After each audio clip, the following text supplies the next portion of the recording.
अस्सलाम वालेकुम दोस्तों, उम्मीद करता हूँ आप लोग बिल्कुल खैरियत से होंगे। मैं आपका दोस्त सुलेमान कनाडा से, और मैं 2-3 हफ्तों के लिए जो है वो आउटसाइड गया हुआ था कनाडा, और उसके बाद आने के बाद मेरी तबीयत ख़राब हो गई और काफ़ी ज़्यादा मैसेजेस थे जिनकी वजह से मैं अपडेट नहीं कर पाया। आजकल सोशल मीडिया पे बहुत ज़्यादा चल रहा है कि जी कनाडा का वीज़ा फ्रेश पासपोर्ट पे विदाउट ट्रैवल हिस्ट्री फैमिलियों को और सिंगल लोगों को धड़ाधड़ मिल रहे हैं। ठीक है जी, ऐसे समझो कि जैसे बांग्लादेश का वीज़ा गेट करना या श्रीलंका का वीज़ा गेट करना या मलेशिया का वीज़ा गेट करना, उनसे भी आसान हुआ है कनाडा का वीज़ा गेट करना।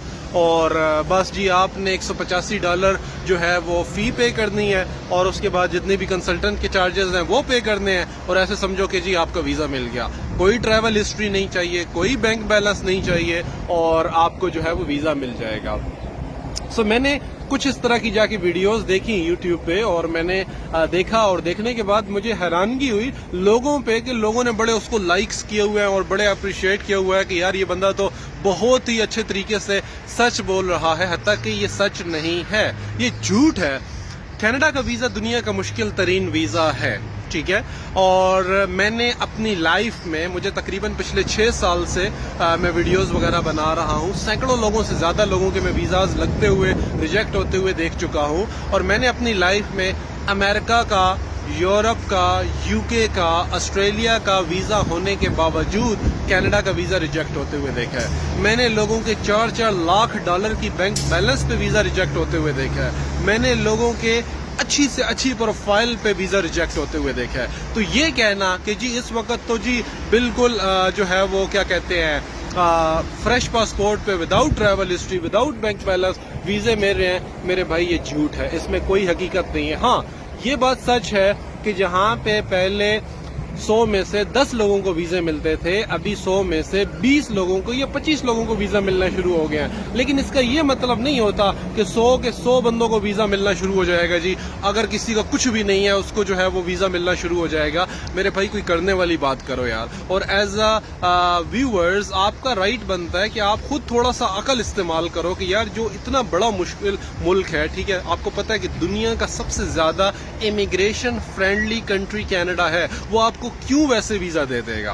कॉमन सेंस की बात है यार। ये तो कोई मेरे ख्याल में बच्चे को बताई जाए ना 3-4 बातें तो वो समझ लेता है, लेकिन हमारी आवाम जो है वो ऐसी वो हुई हुई है कि जी अंधी हुई हुई है कि जैसे जिसने कह दिया उसके पीछे भागना शुरू हो गया। ठीक है मेरे भाई, झूठ को अच्छे तरीके से प्यारे प्यारे लफ्जों से एक्सप्लेन करने से वो सच नहीं बन जाता।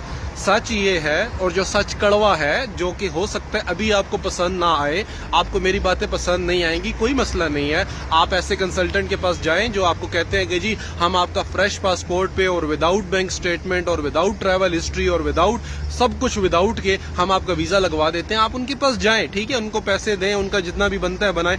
जब उनका आपका वीज़ा रिजेक्ट हो जाए, मेरे वापस वीडियो में आना और यार नीचे एक कमेंट कर देना कि भाई आपने ठीक कहा था, आपने हमें सही समझाया था कि इतना आसान नहीं है कनाडा का वीज़ा गेट करना। अब सवाल ये पैदा होता है कि फिर क्या चेंजेस हुई हैं रिसेंटली कुछ दिनों में जिसकी वजह से वीज़ाज की सक्सेस रेशो बढ़ी है।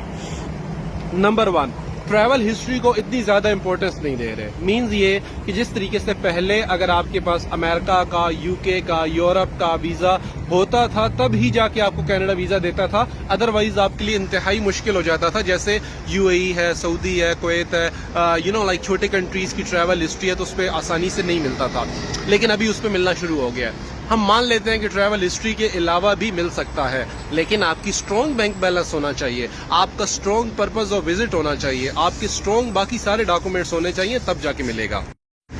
तो इसलिए मैं आप तमाम दोस्तों से ये कहूँगा कि ये सोशल मीडिया पे एजेंट्स चल रहे हैं, आपने बिल्कुल भी इनकी बातों में नहीं आना, क्योंकि ये आपके पैसों का भी नुकसान करेंगे, आपका वीज़ा भी रिजेक्ट करवा देंगे, और आखिर में इंसान को नाउमीदी भी हो जाती है।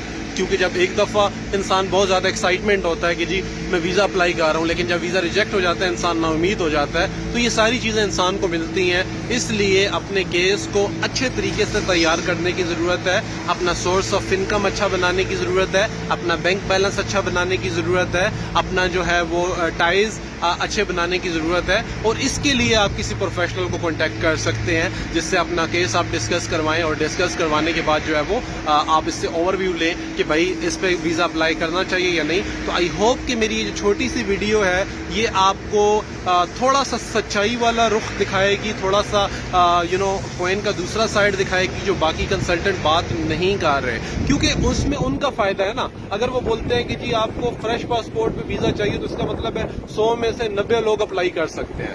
اس کے بعد کہتے ہیں جی without bank balance visa apply کر سکتے ہو تو 100 میں سے سارے لوگ ہی اپلائی کر سکتے ہیں, کیونکہ ہر بندے کے پاس ٹریول ہسٹری اور بینک بیلنس کا ہی تو ایشو ہوتا ہے. باقی پیچھے کیا رہ گیا, پاسپورٹ تو ہر بندے نے بنایا ہوا ہوتا ہے. تو اس سے خالی فرق نہیں پڑتا بلکہ اس سے فرق پڑتا ہے کہ اوور آل آپ کی پروفائل کتنی اچھی ہے. اور انویٹیشن لیٹر بہت امپورٹنٹ ہے. مجھے پرسنلی ویزا ملا تھا انویٹیشن لیٹر پہ, میرے کافی دوستوں کو ویزے ملے ہیں انویٹیشن لیٹر پہ. تو یہ چیز آپ نے مائنڈ میں رکھنی ہے کہ آپ کا کیس اسٹرانگ ہو سکتا ہے انویٹیشن لیٹر سے. وہ لازمی لگائیں اپنے کیس میں, اور باقی جو ہے وہ اللہ کے ہاتھ میں برادر, ہمارے ہاتھ میں مکمل محنت کرنا. اور اگر آپ مکمل محنت کرتے ہو تو امید ہے کہ انشاءاللہ آپ کا ویزا اپروو ہو جائے گا. بٹ اسٹل اوور کانفیڈنٹ ہونے کی بالکل ضرورت نہیں ہے. کینیڈا کا ویزا اسٹل دنیا کا سب سے مشکل ترین ویزا ہے. شکریہ.